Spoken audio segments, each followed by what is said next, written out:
That's the best. You might think a different one. Hello everyone, we're back. But yeah, since it's the fastest, that's actually something you can measure. You can time someone when they're running, or whatever it is. So that's well defined. But now we're going to get is it infinite? No, it's finite. Kind of talk more specifically. There are only a finite number of running backs in the NFL. So the fastest one's definitely finite. So a subset, actually you might. Then we got the set of smartest people who ever lived. Okay, that one actually is kind of tough. Do you think that's well defined? It's a set. I'd say probably not well defined. A set A is a subset of another set.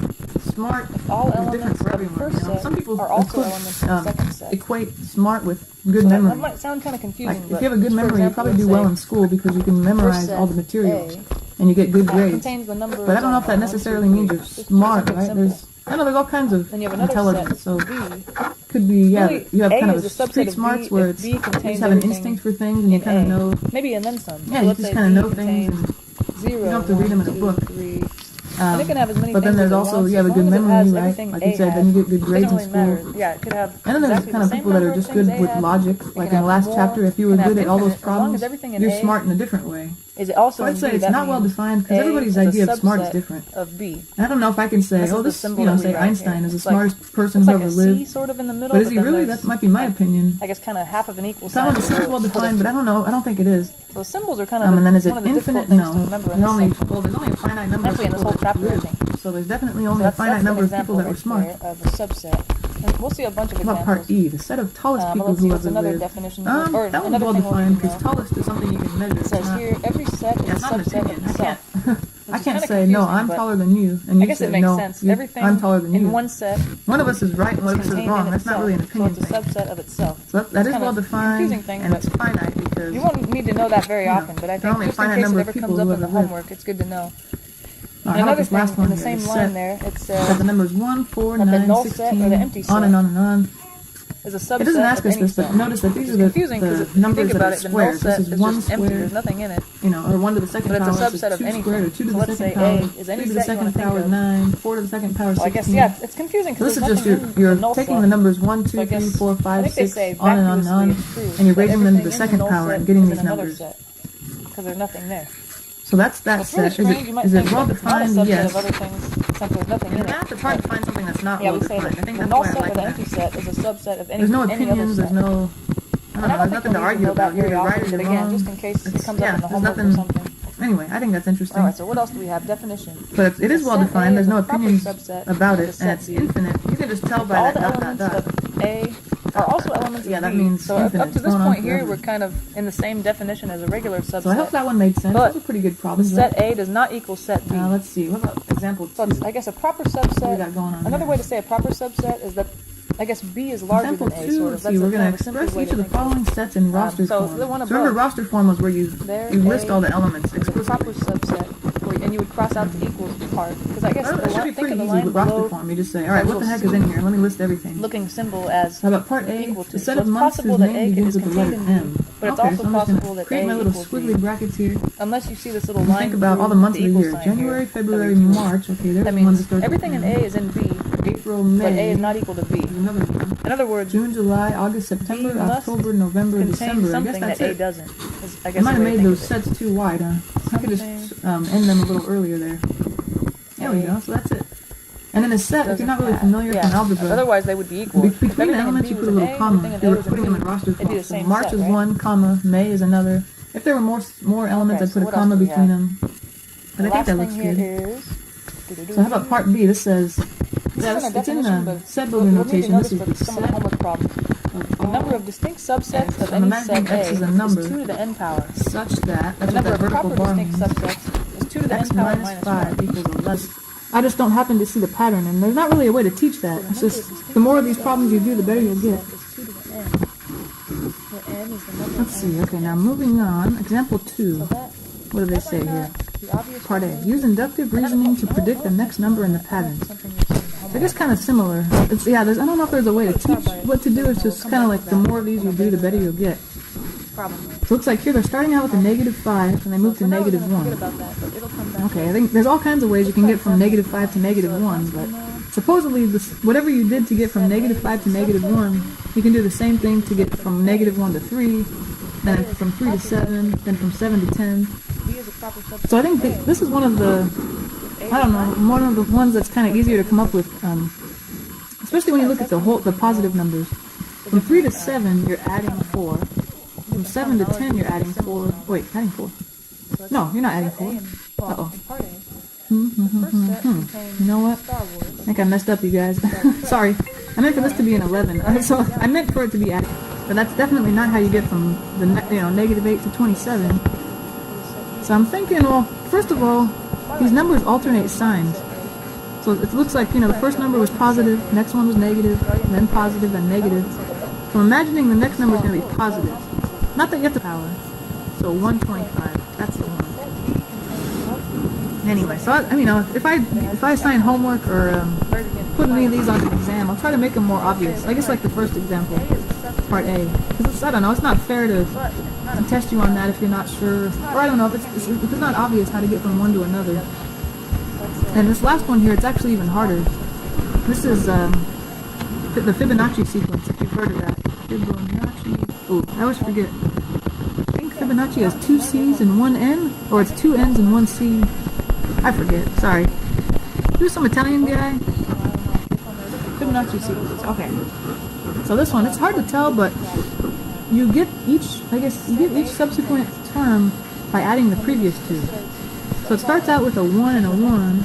So let's say if you add those two guys, 1 plus 1 is 2. Alright. Then to get to the next one, you add the previous two. 1 plus 2 is 3. And then to get to the next one, 2 plus 3 is 5. Okay, so I think that's a hard one to notice too, but once you see that pattern, I'm going to say, well, the next number after all these guys must be the previous two added together. So what's 13 plus 21? That must be the next guy. Okay, 34. There it is. And these are all positive numbers, so I don't have to worry about the sign like in the last one. Is it positive or negative? Nah. Don't worry about that. Okay. I think we're doing good so far. Let's see. Example 3. The graph below shows the temperatures in New York over the course of 6 days.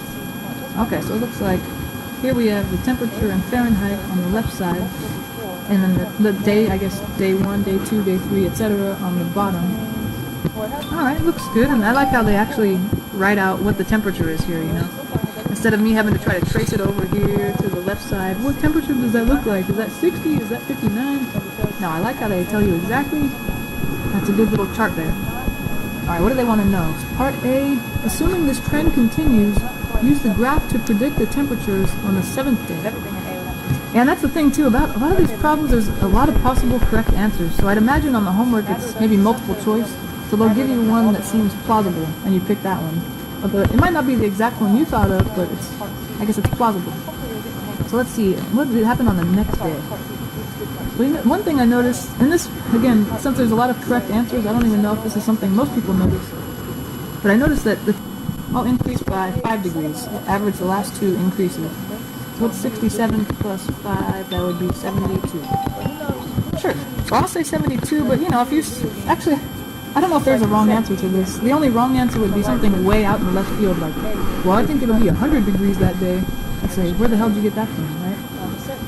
Or if you said 20 degrees. I don't know. So I think if you're even in the ballpark, I don't think you're going to be wrong. I don't know. So anyway, it's kind of a silly section, but it's good. It's kind of a warm-up section, which is nice.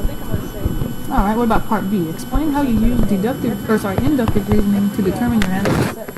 Well, I guess we just kind of explained what we said out loud. The average, the last, about, you're crazy. If you kind of make some sort of sense and people might buy into it, sure. Why not? Let's see, how about example? So I don't know, because these have more to do with numbers than they do with rain and all that. Usually what you can do is just come up with any example you want and see if it's true. If it is true, maybe come up with a different example. Keep thinking of different examples until one, I don't know, I guess there's one that this doesn't hold for. What does it say again? The product of any two counting numbers, let's just make them up. How about 3 and 7? Sure. Okay, the product of any two is divisible by 2. Is that divisible by 2? No. Okay, so there you go. Their product, those are counting numbers, but their product is not divisible by 2.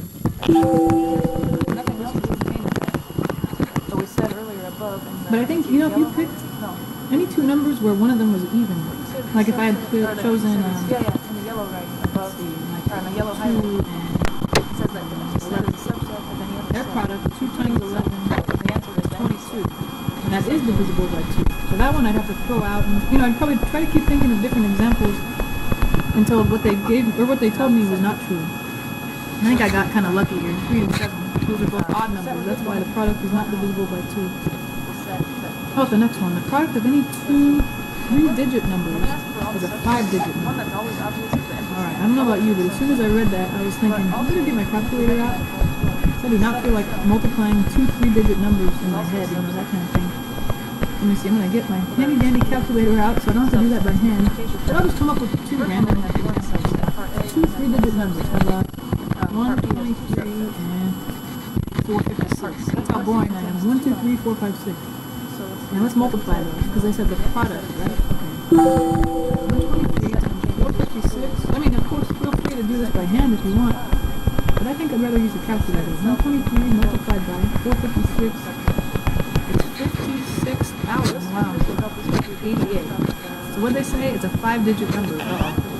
That is a 5-digit number. So I guess there are numbers that you multiply, they're 3-digit numbers, but you don't get a 5-digit number.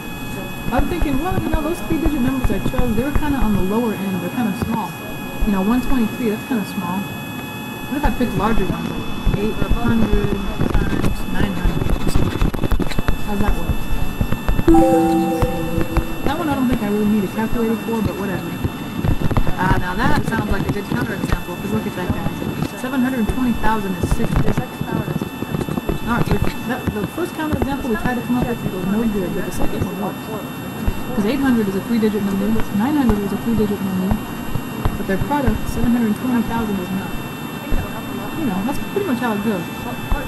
Let's try the next one. What do they say there? The difference of any 2 counting numbers. Okay, difference, first of all, is subtraction. If you don't remember that, will be a counting number. Okay, well that one, you might just be able to use logic and think, when would there be 2 counting numbers that you subtract, and it's not another counting number, so since counting numbers are 1, 2, 3, 4, 5, and on and on and on, I guess, how would you get a number that's not one of those? I'm thinking a negative number. Or is it possible to take 2 counting numbers, subtract them, minus something, and get a negative number? Yeah, of course, as long as the first number is smaller than the second number. So, for example, if I had 3 minus 4, something as simple as that, you get a negative number, but that's not the counting number. Well, that one, I don't know if you had to just come up with random examples, like part A and part B. I just use logic to think of what numbers would actually work for.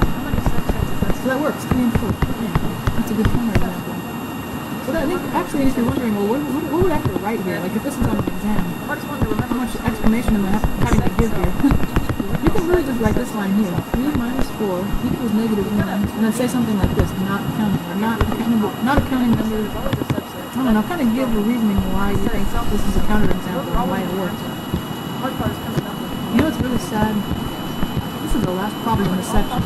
We're having so much fun, and I feel bad, but this is the last problem. And don't worry, you can go ahead and read the next section, watch the next video, try the homework, have a good time, Anyway, have a good time. Good one, right? What are we doing here? You have purchased a lottery ticket each week for many months, and you've not won more than $5. Yeah, that sounds about right. If you play the lottery. You decide based on past experience that you are not going to win the grand prize. That's probably a good call. And so you stop purchasing lottery tickets. That's probably pretty smart, yeah. Okay. What type of reasoning did you use? Inductive or deductive? Well, it looks like we took, I guess, past experience, and we made a general statement of it, Past. Alright, well, I guess that's the end of that section. So, yeah, try the homework in that section. If you have a problem, please email me about it. I think there's an option for Ask My Instructor, on the website. That's a good one. And I'll try to help you. And don't feel like you missed something in this section if you can't get the problems. Like I said, this section is just kind of weird. They're not things that you should know. They're just things, if you happen to notice this pattern, then you're going to do